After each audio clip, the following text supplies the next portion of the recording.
रोहित जी, मुझे ए चेक में आप क्या क्या करते हो मुझे बताइए। So welcome back to the another video. तो आज की वीडियो में जैसा कि पृथ्वी भाई ने बोला कि ए चेक जो कि बेसिकली डीजी से रिलेटेड होता है, ABCD चेक। मेनली इसके 4 चेक होते हैं PM प्लान के अकॉर्डिंग, जो कि कमिंस रिकमेंड करके भी देते हैं और सारे रिकमेंड करके देते हैं जो डीजी को मैन्युफैक्चर करते हैं।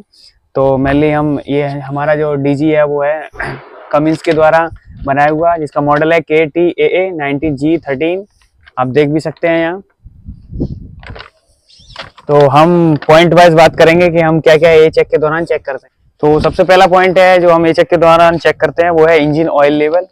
तो इंजन ऑयल लेवल के लिए आप देख सकते हैं पार्टिकुलर यहाँ गेज दिया होता है। इस गेज के थ्रू हम बाहर निकाल के पता कर लेते हैं। इसमें 2 लेवल डिसाइडेड रहते हैं, हाई टू लो, तो उसके बीच ही हमारा इंजन ऑयल रहना चाहिए।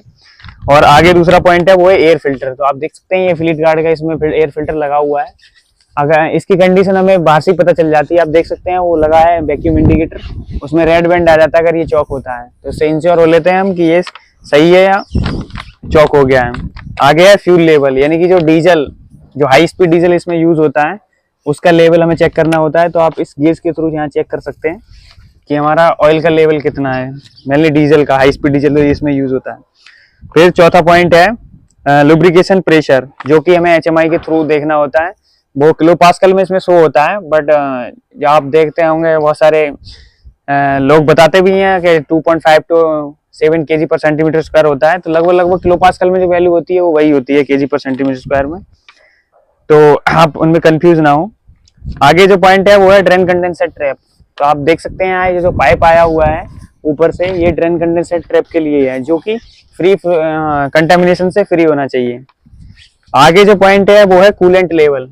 तो कूलेंट लेवल के लिए हमें ये इंश्योर करना है कि हमारा डीजी जो है, बेसिकली बहुत सारी कंपनियों में डीजी जो यूज होते हैं एक स्टैंड बाई और एक मास्टर हमेशा रहता है, तो वो चेंज भी हो जाता है। तो हमें इंश्योर नीचे से करके आना है कि कौन सा डीजी हमारा मास्टर है और कौन सा स्टैंड बाई मोड में अभी है। और अगर आपको कूलेंट लेवल चेक करना है कूलेंट टैंक पे जाके, क्योंकि वो वहीं से जाके चेक होगा, तो आपको ये इंश्योर करना है सेफ्टी पॉइंट ऑफ व्यू से कि वो स्टॉप मोड में हो और 2-4 घंटे पहले चला नहीं हो। क्योंकि आप जब उसका ढक्कन खोलेंगे चेक करने के लिए तो हो सकता है उसका जो सीधा आपके मुंह की तरफ आए, तो आपको कोई इंजरी भी हो सकती है। तो आपको सेफ्टी पॉइंट ऑफ व्यू से इंश्योर करना है कि स्टॉप मोड में होना चाहिए और 3-4 घंटे पहले बंद हो रहना चाहिए डीजी।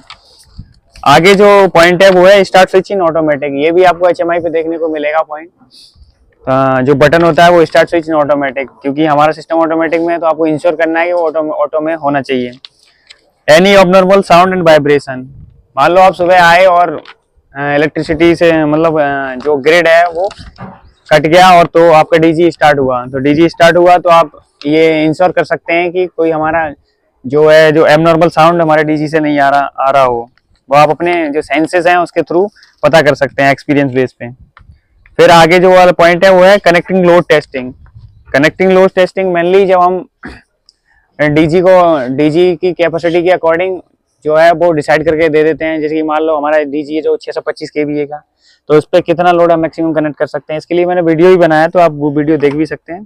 तो ये बेसिकली HMI के थ्रू आप आपको दिख जाएगा किलोवाट में कितना लोड चल रहा है। लोड देखना इसलिए भी जरूरी है क्योंकि हमारा जो डीजी है, और बेसिकली सारे डीजी जो मैक्सिमम है, जो CPCB के अकॉर्डिंग, जो दिशा निर्देश के अकॉर्डिंग उन्होंने जो कंप्लायंस पूरा किया है वो DFK पे चलने लगे हैं। तो लोड की उसमें सेटिंग है कि इतना लोड जाने के बाद आपका PNG स्टार्ट हो जाएगा। तो लोड देखना इसलिए भी जरूरी है। एनी लीकेज, मतलब हम डीजी को में कोई जो ऑयल वगैरह की लीकेज है वो नहीं होनी चाहिए, वो हम इंश्योर करेंगे देख के। मेंटेन 2S, बेसिकली ये पॉइंट है जो 5S में एक होता है 2S, यानी कि आपको सारी चीज जो यहाँ पे रखी हुई है वो सेट इन ऑर्डर होनी चाहिए। वैसे के लिए यहाँ पे कोई ऐसे कोई सामान वैसा रहता नहीं है, क्योंकि वो फ्लैमेबल मटेरियल हमको यहाँ रखना नहीं होता, तो वो हटा देना है। इंश्योर मशीन में कोई भी कंटामिनेशन ऐसा होना नहीं चाहिए। तो आगे जो पॉइंट है वो है चेक कूलेंट टेम्परेचर। तो कूलेंट टेम्परेचर जो है वो भी आपको HMI के थ्रू देखने को मिल जाएगा। चेक बैटरी वोल्टेज भी आप HMI के थ्रू इंश्योर कर सकते हैं।